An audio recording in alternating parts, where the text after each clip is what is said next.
Hello दोस्तों, स्वागत है आपका हमारे YouTube चैनल गुरुकुल क्लासेस में। तो आज हम आप लोग को बताने वाले हैं परमेय संख्या और अपरमेय संख्या को प्रूफ करना। तो चलिए शुरू करते हैं। इसको बताने से पहले हम आप लोग को बता देते हैं, किसी भी अपरिमेय संख्या में अगर कोई परिमेय संख्या को हम ऐड करेंगे, मतलब कि जोड़ेंगे, है ना, तो वो तब अपरिमेय संख्या ही आएगी।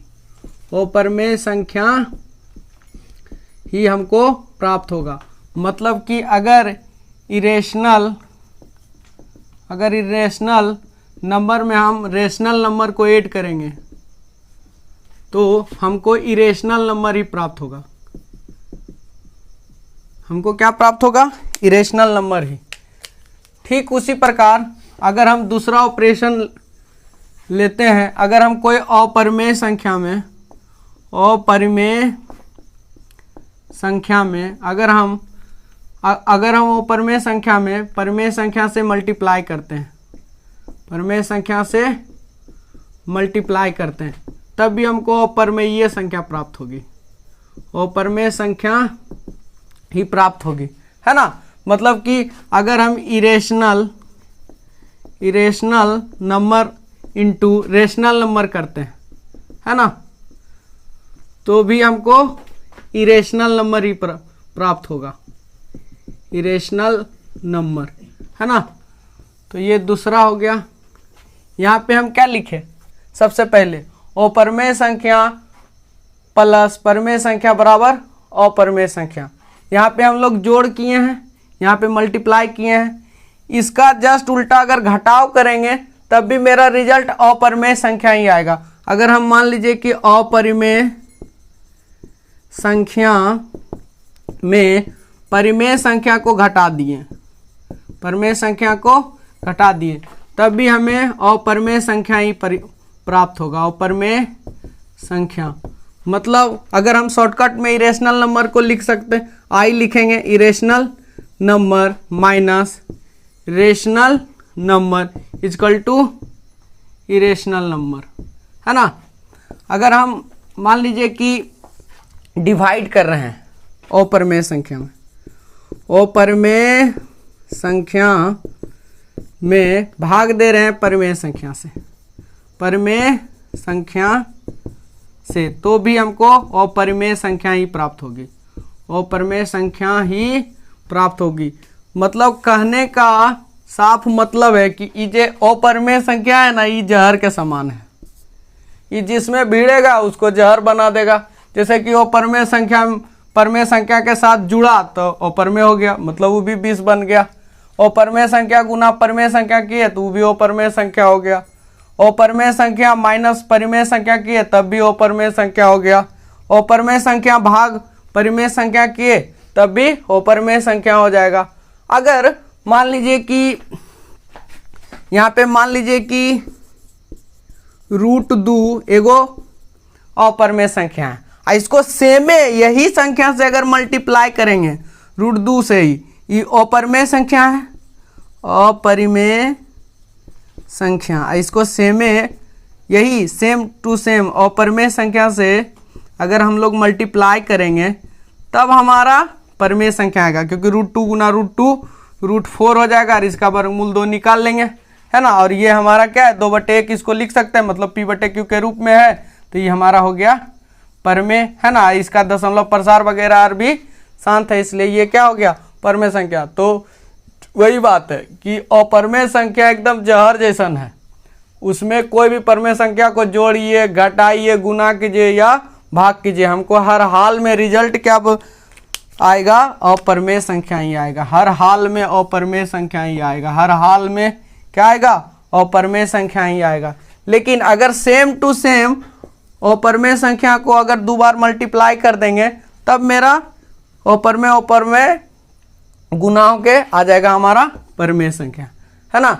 अब हम आगे एक्सरसाइज 1.3 को पढ़ेंगे। तो हमारा प्रश्न है, सिद्ध कीजिए कि √5 एक अपरिमेय संख्या है। हमको √5 अपरिमेय संख्या प्रूफ करना है। इस प्रकार का जब प्रश्न आवे तो इसके विपरीत हम लोग मान लेंगे। माना √5 एक परिमेय संख्या है, परिमेय संख्या है। ठीक, उसके तो जब √5 एक परिमेय संख्या है तो √5 बराबर p/q हो जाएगा, है ना।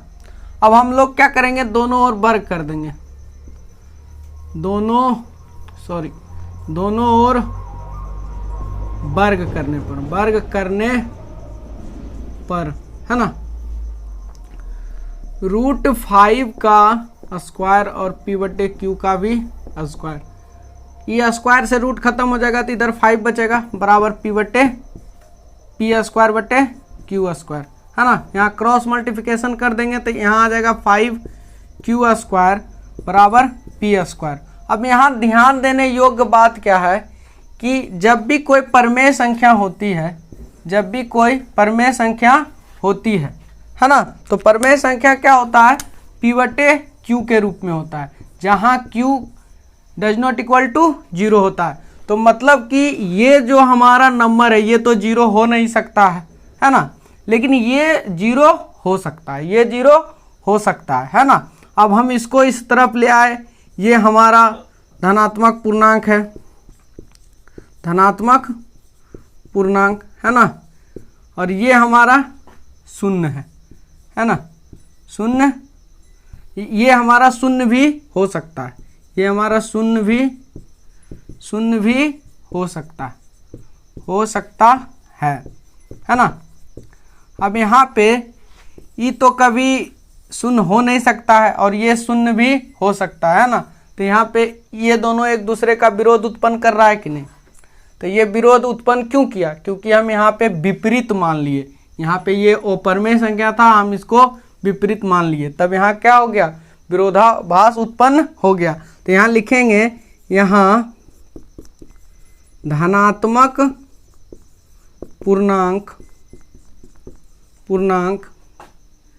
यहाँ धनात्मक पूर्णांक बराबर, इसको हम पूर्ण संख्या लिख लेंगे, पूर्ण संख्या है ना, जिससे यहाँ विरोधाभास उत्पन्न हो रहा है, विरोधाभास उत्पन्न हो रहा है।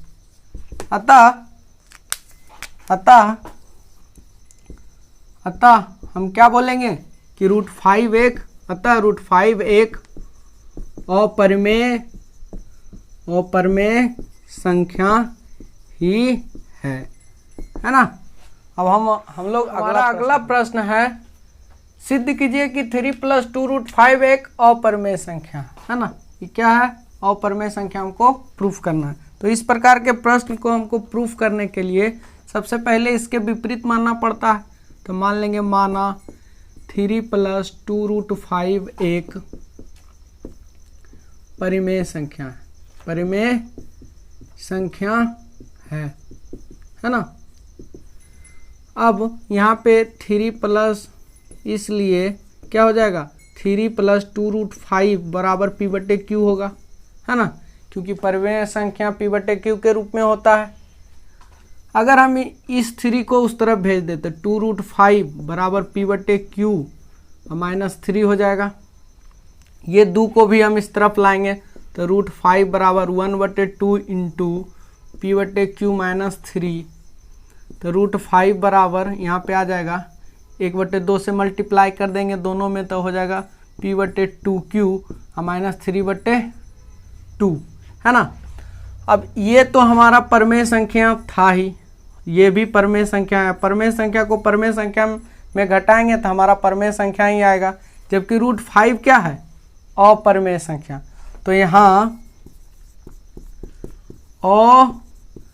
अपरिमेय संख्या बराबर परिमेय संख्या आ रहा है, परिमेय संख्या है। और ये क्यों आया, क्योंकि हम यहाँ पे उल्टा मान लिए थे, यहाँ पे हम क्या किए थे, उल्टा मान लिए थे। ये हमारा गलत परिकल्पना के कारण यहाँ मेरा गलत रिजल्ट आ गया, है ना। तो यहाँ क्या हो रहा है, यहाँ विरोधाभास उत्पन्न हो रहा है, विरोधाभास उत्पन्न हो रहा है इसलिए हम कह सकते हैं अतः 3 + 2√5 एक अपरिमेय संख्या ही है, अपरिमेय संख्या ही है ना। और ये क्या हो गया हमारा, प्रूव्ड, है ना। अब हम लोग अगला प्रश्न हल करेंगे। हमारा अगला प्रश्न है, सिद्ध कीजिए कि निम्नलिखित संख्याएं अपरिमेय संख्या है। तो इसमें 3 को प्रश्न है। एक तो है 1/√2 को हमको सिद्ध करना है कि अपरिमेय है कि नहीं है। दूसरा है 7√5 अपरिमेय है कि नहीं। और तीसरा है हमारा 6 + √2 अपरिमेय है या नहीं है। तो चलिए सबसे पहले हम इसको प्रूफ करते हैं। तो यहाँ पे हम इसके विपरीत मान लेंगे। माना 1/√2 परिमेय संख्या है, 1/√2 परिमेय संख्या है। तो 1/√2 बराबर क्या हो जाएगा, p/q, है ना। यहाँ पे हम थोड़ा सा लिख देंगे, अतः 1/√3 1/√2 बराबर p/q। अब यहाँ ना हम लोग क्रॉस मल्टीप्लिकेशन करा देंगे। यहाँ q बराबर क्या आ जाएगा, √2p, है ना। अब दोनों ओर वर्ग करेंगे, दोनों ओर वर्ग कर देंगे। वर्ग करने पर है तो यहाँ q का वर्ग करेंगे और √2p का भी वर्ग करेंगे। यहाँ पे q² बराबर आ जाएगा, यह स्क्वायर से रूट खत्म, यानी 2p² आ जाएगा। अब यहाँ पे देखिए, ये जो q है परिमेय संख्या का क्या परिभाषा है कि q कभी 0 के बराबर नहीं आएगा। तो e तो कभी 0 होगा नहीं, लेकिन e 0 हो सकता है। तो यहाँ क्या है, e धनात्मक पूर्णांक हो जाएगा, जबकि e पूर्ण संख्या हो जाएगा, क्योंकि इसमें 0 भी शामिल है ना। तो यहाँ धनात्मक पूर्णांक बराबर पूर्ण संख्या है जो एक दूसरे का विरोध कर रहा है ना। और ये विरोधाभास क्यों उत्पन्न हुआ, हमारा गलत परिकल्पना के कारण, क्योंकि हम यहाँ पे गलत मान लिए थे। यहाँ पे ई परिमेय मानना, वो परिमेय मानना था, हम परिमेय मान लिए, इसलिए हमारा गलत आ गया। इसलिए हम बोलेंगे अतः 1/√2 जो हमारा है अपरिमेय संख्या ही होगा, अपरिमेय संख्या ही होगा। अगला प्रश्न इसी प्रकार का है हमारा, 7√5 परिमेय है या 7√5 अपरिमेय संख्या है या नहीं। तो इसको भी हम वैसे ही बना देंगे, मान लेंगे माना 7√5 परिमेय संख्या है ना। तो यहाँ हो जाएगा 7√5 बराबर p/q, है ना। अगर हम 7 को इधर भेज दें तो √5 बराबर p/7q हो जाएगा। अच्छा, e जब p/q परिमेय संख्या है तब p/7q भी क्या होगा, परिमेय संख्या ही होगा, जबकि √5 क्या है, अपरिमेय संख्या है, अपरिमेय संख्या है। तो यहाँ पे क्या हो रहा है, ई अपरिमेय संख्या बराबर परिमेय संख्या, अपरिमेय संख्या बराबर परिमेय संख्या, जो एक दूसरे का विरोध कर रहा है ना। तो यहाँ पे हम लोग लिखेंगे अतः, या ऐसे यहाँ लिख देंगे, यहाँ अपरिमेय संख्या बराबर परिमेय संख्या है, परिमेय संख्या है जो एक दूसरे का विरोधाभास बन रहा है।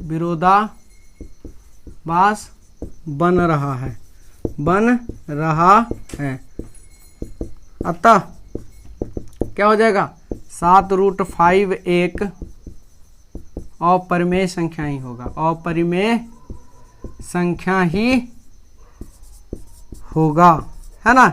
इसी प्रकार हम लोग तीसरा का भी हल इसी प्रकार हम तीसरा भी प्रूफ कर सकते हैं। तो ये आप लोग के लिए HW रह जाएगा, है ना। इसको आप खुद से बना के देखिएगा बनता है कि नहीं, है ना। अगर नहीं बनेगा तो कमेंट कीजिएगा, फिर हम इसको भी बता देंगे, है ना।